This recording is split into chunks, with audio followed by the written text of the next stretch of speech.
Voici un fait fascinant en français. Imaginez la stupeur de dizaines de jeunes filles découvrant leur visage sur des photos pornographiques diffusées dans toute leur école.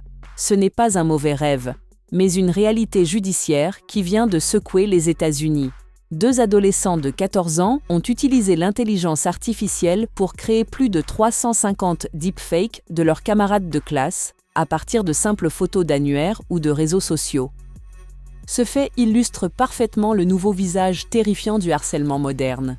Alors, comment faire face à des situations comme celle-ci ? Selon l'UNICEF, le harcèlement repose sur 3 piliers. L'intention de nuire, la répétition et un déséquilibre de pouvoir. Ce que nous montre l'affaire des deepfakes, c'est que le cyberharcèlement ne s'arrête jamais.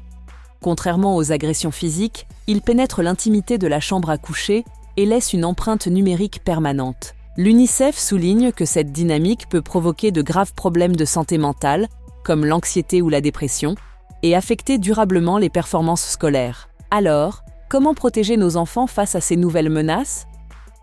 La prévention commence par l'éducation, mais aussi par notre propre prudence.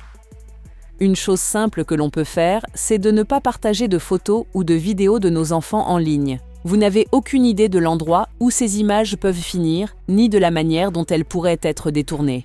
Face à une situation de harcèlement, il est essentiel pour les parents d'observer les signes de détresse.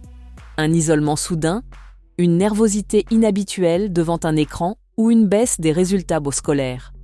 L'UNICEF conseille d'écouter les victimes sans jugement, de leur rappeler que ce n'est pas leur faute et d'agir avec l'école pour briser le cycle de la violence.